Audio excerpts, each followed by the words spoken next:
খুবই ভালো করছে বা নতুন হিসাবে বা আমার কাছে মনে হয় যে ও যে ক্যারেক্টার শো করছে খুবই ভালো। বাট আমি মনে করি যে এখানে সবারই কন্ট্রিবিউট আছে, স্পেশালি পুরো বোলিং ইউনিটেরই। এক এক সময় এক একজনকে দরকার হয় এক এক সিচুয়েশনে, এবং সবাই যার যার জায়গায় কাজটা করছে দেখে আসলে সবার কন্ট্রিবিউশনটাই চোখে পড়ছে। মুস্তাফিজ যেভাবে বল করছে, তাসকিন নতুন বলে, সাকিব নতুন বলে যেভাবে বোলিং করছে, তো স্বাভাবিকভাবে এই কন্ট্রিবিউশনগুলোও দরকার হয় আরেকটা বলারকে খুব ভালো বল করার জন্য। আমার মনে হয় সেই কাজটা আমাদের বোলিং ইউনিটটা করতে পারছে। এই ম্যাচটার আগে আসলে আপনার পারফরমেন্স নিয়ে অনেক ধরনের প্রশ্ন, কথা, আলোচনা, সমালোচনা, বিশেষ করে বীরেন্দ্র সেবক তার একটা কমেন্ট খুব আলোচনা হয়েছে। আপনার বীরেন্দ্র সেবক সে এটা বিশ্লেষণে বলছে যে সেই মন্তব্য আর নয় ড্যাম্প ওয়ালের সাথে toxic relation. Berger mister expert damp গার্ডই সঠিক সলিউশন। সব মিলে একটা অনেক আলোচনা। এই ইনিংসটা মানে আমার কাছে, আপনার কাছে কি মনে হচ্ছে কিনা যে অনেক প্রশ্নের উত্তর দেওয়া বা একটা অনেক অপেক্ষার শেষ? একটা প্লেয়ার কখনো কোনো প্রশ্নের উত্তর দিতে আসে না। প্লেয়ারের কাজ হচ্ছে সে যদি ব্যাটসম্যান হয় ব্যাটিং করা, দলের জন্য কন্ট্রিবিউট করা, সে যদি বলার হয় তার কাজ হচ্ছে ভালো বোলিং করা, উইকেটটা লাখের ব্যাপার থাকে।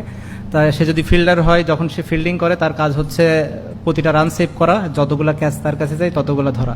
এখানে আসলে উত্তর দেওয়ার কিছু নাই কাউকে। আমি মনে করি যে ইম্পর্টেন্ট একটা প্লেয়ারের, কারেন্ট প্লেয়ারের স্পেশালি, যে তার দলের হয়ে সে কতটা কৃতিত্ব রাখতে পারে, সেটা যখন রাখতে পারে না স্বাভাবিকভাবেই কথা হবে, এবং আমি মনে করি যে সেটা খুব বেশি একটা খারাপ কিছু না।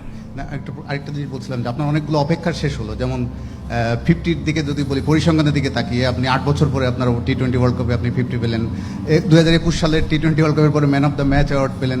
মানে নিজেকে এই বিশ্বকাপের টি-20 ওয়ার্ল্ড কাপের মতো মঞ্চে এই ফিরে পাওয়াটা এটা কতটা আনন্দ বা আত্মবিশ্বাস? দলের জন্য কন্ট্রিবিউট করতে পারলে তো সবসময় ভালো লাগে। ইম্পর্টেন্ট ছিল যে 4 জনের থেকে, উপরে 4 জনের থেকে কেউ একজন বড় স্কোর করে কিংবা বেশি সময় ব্যাটিং করে, 15-17 ওভার, যেটা আজকে আমার দিন ছিল। হোপফুলি আলহামদুলিল্লাহ যে ওই কারণে আমি করতে পেরেছি। মেবি নেক্সট টাইম অন্য কারো আসবে, তার করতে হবে। এবং এভাবে আসলে টি-20 ম্যাচ যায়। আসলে টি-20 ম্যাচ ওরকম খুব বেশি একটা কেউ পারফরমেন্স ওরিয়েন্টেড চিন্তা করে বলে আমার কাছে মনে হয় না। কন্ট্রিবিউট কে কতটা করতে পারলো এটা আসলে ইম্পর্টেন্ট না। চ্যালেঞ্জিং টোটাল ছিল, যে ধরনের পিচ ছিল আমার কাছে মনে হয়েছে যে এটা চ্যালেঞ্জিং একটা টোটাল। আমাদের খুব ভালো বোলিং করতে হতো, যেটা আমাদের বোলিং ইউনিটটা করেছে। অ্যাট ওয়ান স্টেজ আমি বললাম যেটা, যে 12 ওভার পর্যন্ত আসলে খেলাটা একদমই 50-50 ছিল, খেলাটা যে কোনো দিকে যেতে পারতো।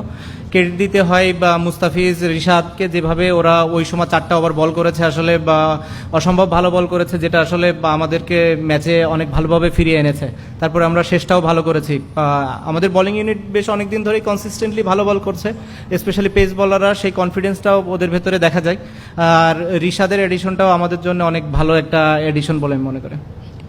সাকিব,